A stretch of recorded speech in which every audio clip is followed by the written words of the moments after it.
Data protection and privacy teams are under more pressure than ever with new laws, AI oversight, data breaches, and the constant expectation to do more with fewer resources. That's why TrustArc built a modern privacy and data protection management platform powered by Arc Intelligence. It unifies your tools, automates the work that slows you down, and surfaces what matters most right when you need it. From guided quick actions to our intelligent assistant, Ask Arc, you get credible, contextual answers backed by expert research, not generic AI guesses. Finally, privacy that works the way privacy pros work. Learn how TrustArc helps teams move faster with confidence at trustarc.com/serious-privacy. That's trustarc.com/serious-privacy.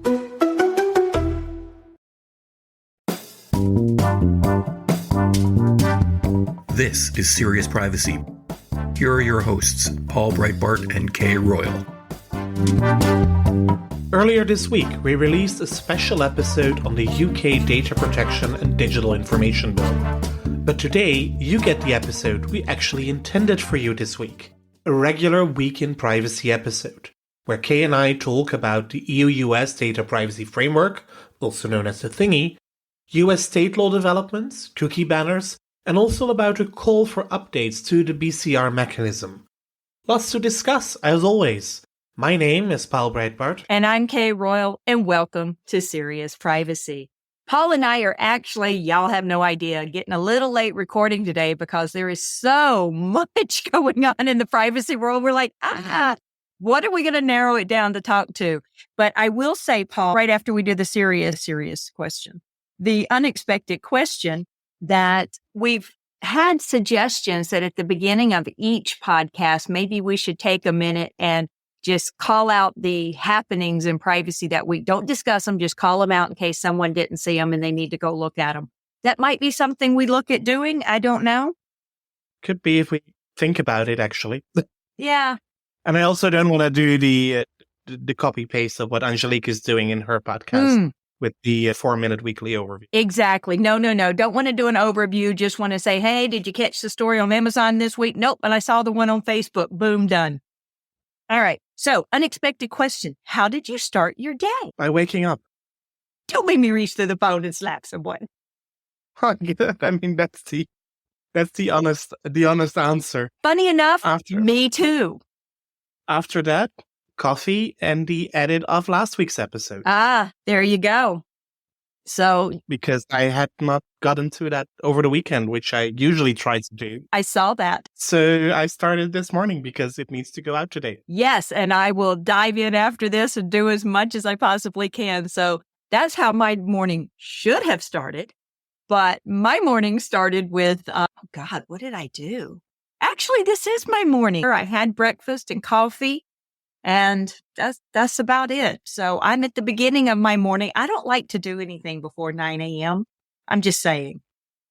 Yeah, well, on days that I go to the office, I have to do things before 9 a.m. because my train is at 7:33. So, well, I say that, but I lay in bed on my phones and I answer emails and Slack messages and I look up things and everything, as well as I'm, reading my vampire angel romance books because why read nonfiction? Where are the days that people could just start their day with a paper broadsheet newspaper and a cup of coffee, right? Right. That's the perfect start.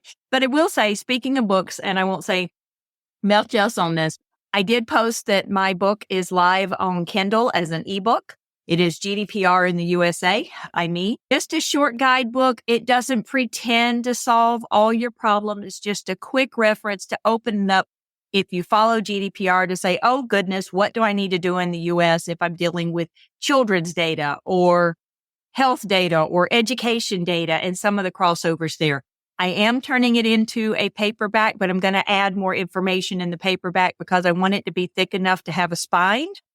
Mm-hmm. So I have to add more pages. So I'll work on that. Maybe I'll have some I can actually bring to IAPP. But otherwise, if y'all have a question, let me know. I mean, it's a little bit over $5, maybe almost $6. It's not that expensive. I don't expect to get rich on this. Well, you may want to also look at other options than just the Kindle version, or the EPUB version or something like that. That is true. Because I do have it in the electronic version, I think, to upload to those. So I'll look and see what that is. Because yes, I've had quite a few people say they don't use Kindle. So I'll have to. Take that, Amazon, right? So Yeah, that's true. I didn't even think about that. I was like, I've only ever read on Kindle for years. So the Kindle app on my phone, not an actual Kindle. But speaking of that, here's a very serious question. I want one of the digital notebooks. And I've been looking at Remarkable, Supernote, and the Kindle Scribe. Even though the Kindle Scribe has a lot more storage, I think I'm down to the Remarkable and the Supernote. Do you have experience with either one or another suggestion? I have not. So far, I've been using a large screen iPad for all those kind of things. Yep. With a pencil that also works well. I've seen Remarkable. I really like Remarkable. The only thing I don't like about it is that it doesn't have a backlight.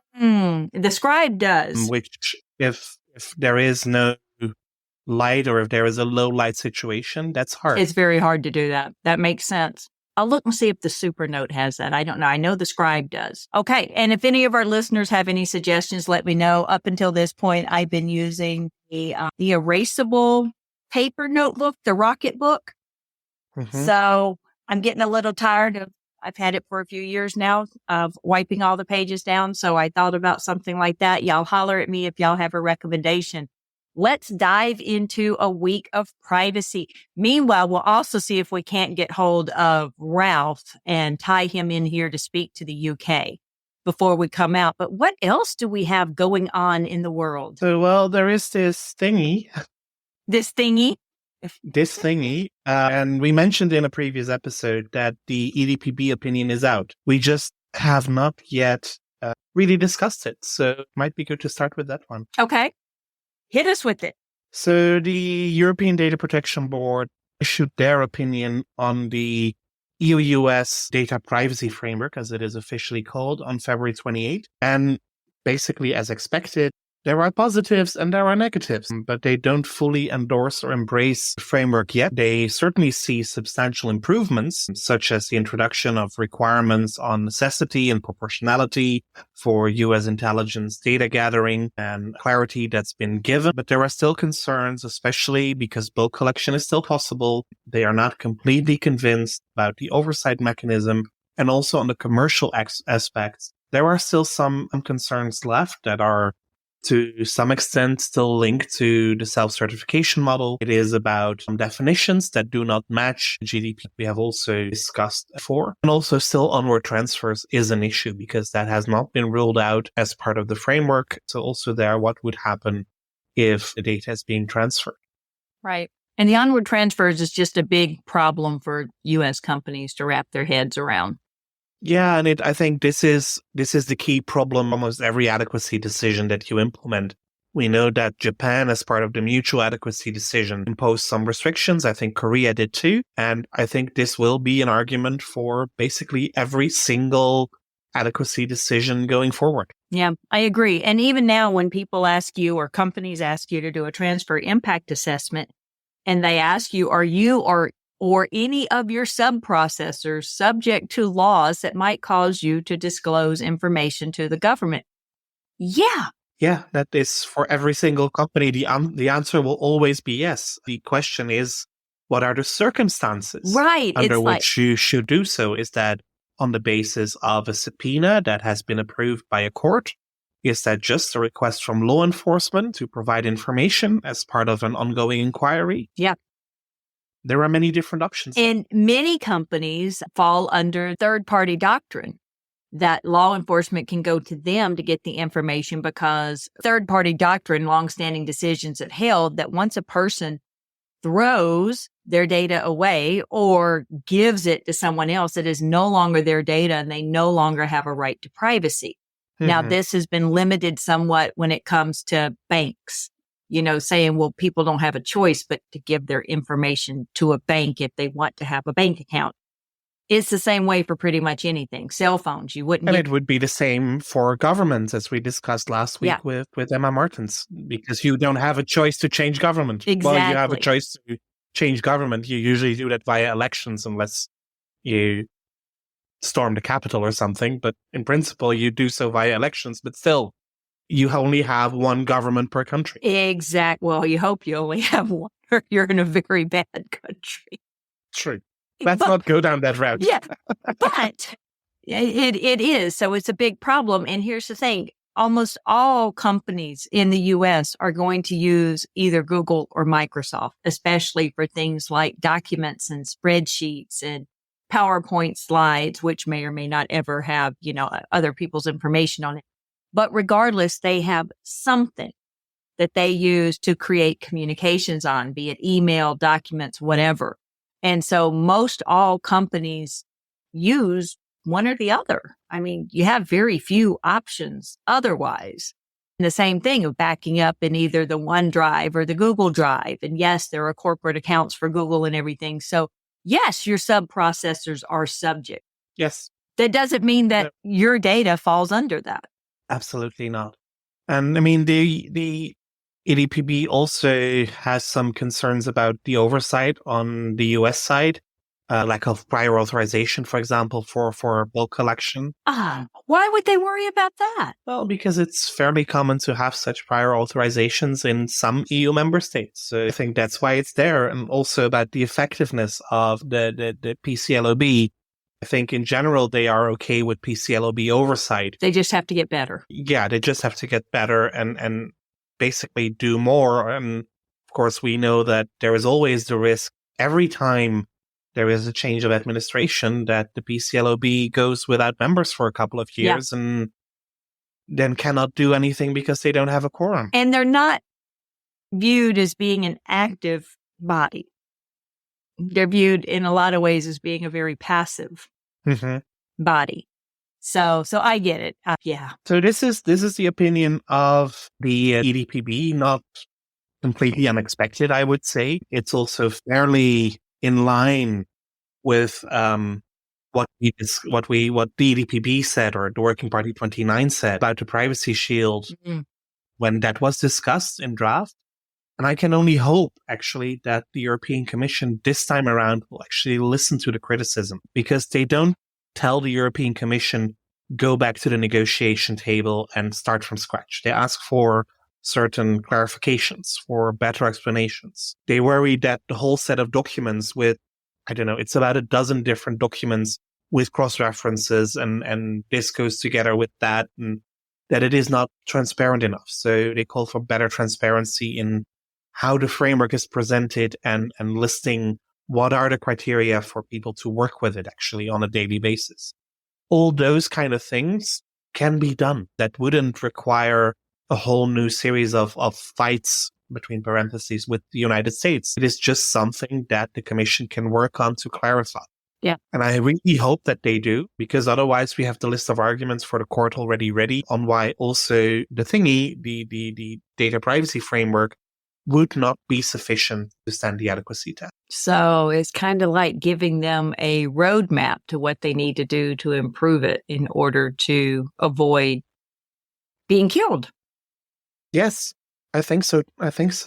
While we are on the page of the PCLOB, I think there is some important movement also on the US side, with Travis LeBlanc calling for better common sense protections, especially with regard to Section 702 in FISA. Yeah. With the forthcoming reauthorization. He apparently said that earlier this week at Cybersecurity 202, the Washington Post quotes him on that. And I think that would also be an important step, even though he mainly calls for better protection of U.S. persons. I think an overall higher level of protection of FISA 702 will also have its impact on non-U.S. persons. Yeah. Agreed. We like Travis LeBlanc. Yes, we do. Yes, we do. He seems to bring a good, common sense, practical approach to things and doesn't put it in language that most people can't understand. If you have no idea who Travis is, listen to one of the episodes from season 1. We'll link in the show notes. Absolutely. When Travis was still at the FCC. Exactly. And that's how I remember him most, is my first, I can't call it a meeting.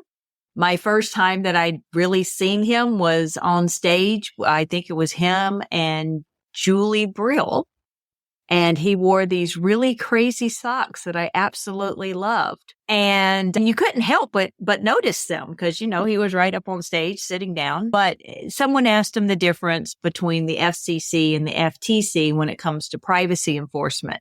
And FCC used to be pretty strong in it. But again, things change from administration to administration, their priorities and where they focus. And he said it's kind of like the Justice League and I don't know, what's the other? It's like DC and Marvel. They're both out to fight evil. See my blank face here. I was seeing your... This is comic books, right? Yep. It's Superman, Batman, all that good stuff. Okay. Those names ring a bell. That actually helps. It's the two big sides. And it's really good. Superman and Batman are both on the same team, by the way. There's okay. But both sides have good ones and bad ones, right? It's not that one is all good and the other is all bad. Yeah, both sides have their heroes, both sides have their villains. And then, of course, there's Disney, which seems to own every genre out there. And is generally perceived as villainous or not villainous? Disney? It depends, because the princesses are considered, they're most famous. The princesses and Mickey Mouse and Donald Duck are all considered, the good side. But they're the ones that also have Maleficent. That's you. And Star Wars. So, yeah, there's a lot of villains. I like it. So, yeah. What else you got going on that side of the world? Oh, well, these cookie banner things? Oh, God. You remember the discussion we had back in January of 2022 on the IAB Transparency and Consent Framework? Yes, I do. Well, that discussion is back. Why? I think. Why is it back? Well, as we discussed already a couple of weeks ago, apparently there is an agreement, or at least there is an updated version of the TCF that the IAB has submitted to the Belgian DPA as part of the whole enforcement process. IAB claims sign-off. The Belgian DPA says, no, we do not sign off, but we have said that we see the improvement, and for the rest, we'll wait for the court to decide. But IAB apparently behind the scenes is starting to talk about this and push this out. So there are consultancies on consent management platforms now also talking about it on social media more. And the one thing that strikes me is that there is still discussion about legitimate interest with relation to cookie banners. And I don't get that. Neither do I. I mean, you broke it down for me very simply years ago into why the TCF and legitimate interest is completely unfounded and unworthy and should never even be a thought when it comes to cookie banners. So let's see if you paid attention. Yes. Ralph has also hammered it in on me, but you can't. You cannot use legitimate interest for a cookie banner because cookies, for one, are essentially based on consent. You either consent or you don't consent to be tracked or analyzed or whatever the heck it is these cookies do other than what is strictly necessary to run the website. Some of the functional ones are a little questionable too because they're not necessarily strictly limited to function. But you should have the option whether or not you want to be tracked and you want them to deposit a piece of software deposited without your consent in order to track all this. And I agree, legitimate interest should never be a basis of it because you're essentially taking away people's rights to how they want their information to be tracked and used. Well, there is one other reason, and that is because cookies are based on e-privacy, and e-privacy does not have a legitimate interest legal basis in the text. That is true. And the European member states may want it in the e-privacy regulation. That's still being debated. I saw a tweet. Crazy after all these years. Well, I mean, I saw a tweet from the European Parliament rapporteur last week who really, it was clear she had a very deep sigh and said, I'm working continuously to get this done, but the member states are not willing to play. There is no e-privacy regulation. And also there, for legitimate interest, the rapporteur has said, over my dead body, that legitimate interest will be included. So also in the future, there will not be legitimate interest for cookies. As long as anybody with the sane mind has any say over it, there is an e-privacy directive. Don't get us wrong. There is a directive, but they're trying to modify it, turn it into the e-privacy regulation so it will have the same general effect that the GDPR does, which came from Directive 95. But I agree, legitimate interest should never be a basis when it comes to tracking people, especially if it's across websites. Yeah. And there are these consultants now that say, hey, maybe you should do a legitimate interest assessment for cookies, because then you find out that legitimate interest is not possible. Why do an assessment for something that isn't the legal basis in the first place? It's really mind-boggling. And But, it kind of has a crazy sense of logic, because he's saying, all right, you companies who think you have a legitimate interest in it, if you won't accept our fundamental tenets that there isn't, fine, then go down the route and do your legitimate interest. But if you do it right, it won't be allowed. Come at it from every direction possible, right? But no, it's true. It boggles the mind, but it is. And of course, our old friend Alexander Hanf is on the warpath on cookies anyway. So if you And then you have the whole discussion. Some people claim in that the IAB intends that legitimate interest only is about the further processing of the cookie data once you have obtained the user consent to set the cookie in the first place. that you have a legitimate interest for secondary use of the data? Yeah. Look at the provision on secondary use. Also there is no legitimate interest. It's like, interesting. People creating legal basis out of thin air, and I have no idea how they do it. Well, and I wonder if it comes from the fact that secondary use is allowed if it is primarily, well, I can't say primarily because it's not, what's the word for it? If it's essentially related to the same purpose and a natural derivative of the same person, the person gave you the same purpose, the person gave you the consent for to begin with, that's not legitimate interest. No. You may actually have a legitimate interest in it, but not as a legal basis. But there we go. There we go. Okay. So that was my rant for this week on a very familiar topic, of course. Well, let's go on and look and see what we have in the U.S. We've got a very, very busy legislative season right now. Of course, we know that there is always talk on the federal Hill about a federal privacy law. I don't remember what the latest acronym was that they came up with, but it apparently has been a hot topic in some very major committees. It's, I believe, passed out of committee. They're looking at it. It's still a bipartisan bill, but it's getting hung up. Could it be the NGH? It might be. They're never going to happen? I'm thinking so. It could very well be. Watch them come up with an acronym to actually make that fit. But regardless, they're trying, but guess what's hanging them up? Preemption. California? Yes. Preemption and a private right of action. Who would have thought that those two would have been important aspects? But I'm in privacy for 15 years now. I think I've been hearing those two topics as the core issue in the US for those 15 years? Forever. So that's what we have. But right now we have 20 states with proposed omnibus. Sorry, what is it that the US is actually scared of when it comes to preemption? Why is it that the US is scared about preemption where Europe is not? I don't know. The wild, wild west? Because we allow Germany to be more strict. We allow France, Italy and France to make their additional rules when they think there is a real need to do so. Why shouldn't California be able to? Or why shouldn't New York or Washington or Alaska, for that matter, be able to say, well, we think this is in our local situation really important, so we want to have some additional rules here? Well, actually, they don't prevent that. A great example of that is HIPAA in the U.S. with healthcare and the California medical records confidentiality law. The states are allowed to have laws that are more protective than the federal, as long as they're not addressing the exact same thing. So California has it because it addresses companies that might not qualify as covered entities or business associates, because they don't do the 11 transactions. They protect it just based on healthcare. So it's not the exact same basis for the law. Yeah. I just wonder when they line up, and people have done this before, they line up the aspects of the EDPA thing with the California, with the CCPA, and have shown where the differences are. The problem is they're speaking to the same controls. They're just taking different levels of protection to them. And that's what's not permitted. Okay.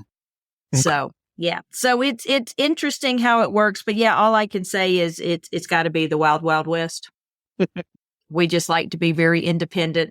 Our states are as big as other multinational areas, countries, and they just like to do their own thing for their own people. But I have faith that something will come out of it. The problem is it's going to be something that's weak and watery and it's not really going to matter, which is California's concern. If the ADPPA provided the same level of protection that the CCPA did in every category and in every way, there would probably be no argument over it. Mm-hmm. But the federal is not going to do that. So it's going to be interesting. But we do have 20 states that have laws proposed, which is interesting because, one of them's already killed in session. That's Mississippi. I have to go in and eventually figure out why it was already killed. But I think it was essentially the same thing that was proposed the last time that eventually died. So they just killed it early this time. But we do have others that we're watching. And one of the ones that's really making the news is Washington, and not for its omnibus bill, but because it actually has a bill to protect healthcare data. And this comes specifically in response to the Dobbs decision. And so they really want to protect the healthcare data, especially that of the sale of private reproductive healthcare data, kind of like what Texas is restricting.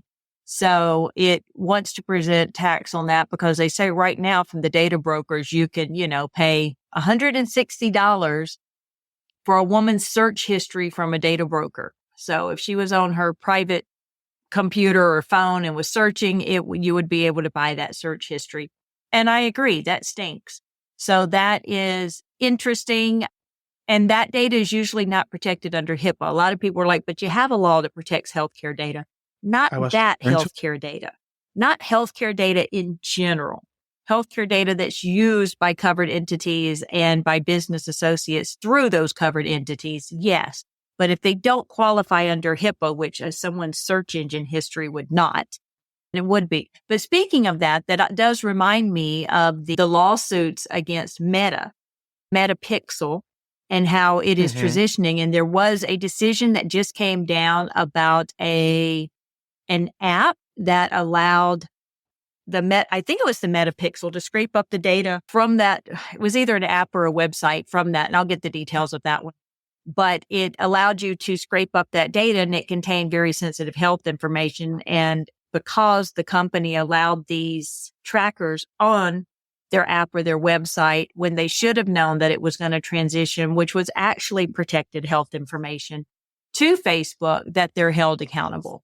So that was good. So we are starting to see a few more things. One of the other ones that I will say is, let's see. So when we talk about other ones, how many are we talking about? What do you mean?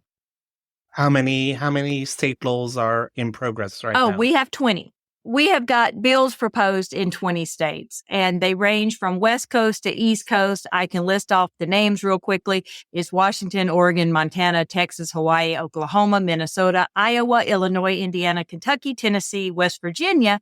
Then you're moving into the Northeast, the DC, Maryland, Delaware, New Jersey, Connecticut, Rhode Island, Massachusetts, Vermont, New Hampshire, and New York. So which are the 30 that are missing? They're the ones in gray on the map. Okay. And you can track these real easily too. Really great sources here. We've got the IAPP that does their state tracking, but you've also got Hush Blackwell, which does a wonderful tracking as well. Year after year, they have that too. So you do have that. Great resources. We'll make sure to list there in there. So any of those that have been adopted yet? I know it's early, it's still early. It's March, but I don't think so. Let's see. So no. Or killed for that matter. The ones that are yellow are the ones that we already have passed: the Virginia, Connecticut, Colorado, Utah, and California. So we do have some interesting things going on with the Texas law as well. There have been some decisions and some lawsuits filed. So this is really interesting. There are, and by the way, I want to come back to a couple of stories that I also saw in the news, but under Texas, there was a decision that the the funds that are available, that have been available from reproductive clinics, things like that, to help someone get out of state in Texas so they can have it, are probably safe from prosecution. Did have a federal judge on that one ruled that the abortion funds, the people who provide the funds cannot be criminally charged. And I know a lot of employers had looked into that issue as well, that if their insurance benefits paid for someone to travel out of state, would they be held criminally liable? So looks like they're going to be safe there. However, there are 5 women who have filed a lawsuit in Texas because they were denied abortions, even though it was medical reasons. They have filed a suit for that because there should be some sort of protection there. They were wanted. They were not elective abortions that needed to happen. There were medical reasons. And in at least one case, because of the medical emergency she was under, there was no chance the fetus would survive her emergency condition, but they still would not let her abort. Wow. They force her to go through it for her body. So I think that's really, really sad. And then there is a new bill saying that abortion websites would be blocked in Texas under a new bill. It would require the internet service providers to block sites that provide abortion information, as well as making it illegal to host or provide domain registration for sites that help people obtain or pay for abortions. If that one passes, there is something wrong with the democratic system, because that just seems wrong. But there we go. They would be required to make every reasonable and technologically feasible effort to block internet access to information intended to assist or facilitate efforts to obtain an elective abortion or an abortion-inducing drug. And it lists out places they have to block: Aid Access, Hey Jane, Plan C, Choice, Just the Pill, and Carafem. And there are others that it would as well. And it provides legal immunity for denial of service to people who aid or abet abortion, encouraging SPs to kick users offline, as well as they are taking a bounty hunter approach to finding websites and apps that help this. So this is sad. Our nation right now. This is really, really sad. So yeah, so that's something that's really happening here in the United States. Sometimes crazy, and we try not to get into very political, controversial topics here, despite the fact that privacy is apparently a very politically controversial topic in some areas. But yeah, so we'll keep a watch on what that's doing. One of the stories I wanted to go back to was B'Elanna Bellamy. We've had on the show before, wrote an op-ed saying that maybe it's time to rethink binding corporate rules, which surprised me. I had to go read it. It surprised me because binding corporate rules are considered, the gold standard of protection. And I was the first person at the company that filed a dual application for binding corporate rules for processors and controllers. Processors technically called binding safe processor rules, but essentially the same thing.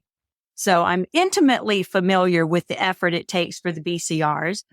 But she said that the EDPB missed an opportunity to address BCRs in a systematic, strategic, and forward-thinking way, and to enable this important transfer mechanism to evolve into a more scalable, powerful, and globally relevant tool for sustainable international data transfers. I'm not sure whether I'm convinced this is a new message. You think this has been a long-standing message, huh? I'm not completely convinced this is a new message. The Center for Information Policy Leadership has been looking at BCRs for a long time, advocating their use, not just as a transfer mechanism, but also as an accountability mechanism. And I agree, it is a great accountability mechanism. It is much more than just a transfer tool. But by just saying, well, BCRs are great and look at how good the companies that have BCRs are doing privacy, sure, that is true, but that doesn't make it more easy to use BCRs as a transfer tool or in business-to-business relationships. And let's not forget... Or even to get an approval. Even to get an approval, many DPAs are backlogged on approving BCRs.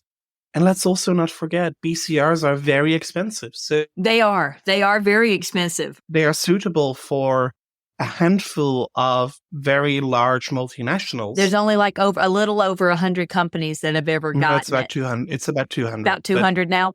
Yeah. So still a handful, 200 companies. Yeah. That's a handful. And she says that to fully recognize the potential of BCRs, policymakers need to promote, incentivize, and recognize their special nature. As Paul was just saying, BCRs are expensive. They're hard to implement. They take a lot of time and attention and focus to do. Essentially, an enforceable corporate code of conduct. And I absolutely agree with that. My problem is, and you and I have talked about this before, now that companies have gone through these extensive negotiations for DPAs, to put in SECs in place and the APEC cross-border privacy rules and all of that, are they going to let go of it and just say, oh, companies who have BCRs are fine? In my experience, I've seen they still want to negotiate the heavy DPAs and everything rather than saying we'll abide by your BCRs. They need to be simplified and transform the approval process. Yes, the approval burden on it. They did simplify it back when we were doing it. It went to your primary authority and 2 secondary ones, but still it's crazy. Sure, a risk-based approach to risk assessment, something that I believe in, something that Paul believes in. We've heard other privacy experts say you should not take a risk-based approach. That seems to be bonkers to me. You should always take a risk-based approach. Make BCRs interoperable and mutually recognized across jurisdictions. That I do like, but I feel that piece in particular is in direct response to trying to globalize the CBPRs as a global standard of data transfer. So I think that's interesting. How they work together should be good. There is a wonderful crosswalk out there between CBPRs and BCRs. Compares if you have one, what you need to have in place to do the other. It has been historically easier in my experience to get the CBPRs first and then crosswalk over to the BCRs. But companies take different approaches. And then recognize transfers from BCR to BCR approved companies. It's not in the GDPR. Yeah. So the board can say all at once, but it is not there as a legal basis. So yeah. I don't know how you want to do that without legislative change. Yeah, exactly. So it's interesting. I do appreciate that there's a lot of moving elements in this. And as big of a commercial player as the U.S. is, it's not playing the role it should when it comes to cross-border transfers of personal data. No, not as we would like to see it. No. And the CBPRs, they've existed for also well over a decade. Yeah. And also there is just a handful of companies that adhere to the mechanism. Yeah. So yeah, we'll see. To be continued. So that's what we have this week in privacy. It's quite a lot. And for now, thank you very much for listening to yet another episode of Serious Privacy. Like and review us in your favorite podcast app. We see some very nice reviews coming in, so thank you for that. Join the conversation on LinkedIn. Look for Serious Privacy. Find us on social media elsewhere. Kay as Heart of Privacy, myself as Paul B. Until next week, goodbye. Bye, y'all. That was Serious Privacy.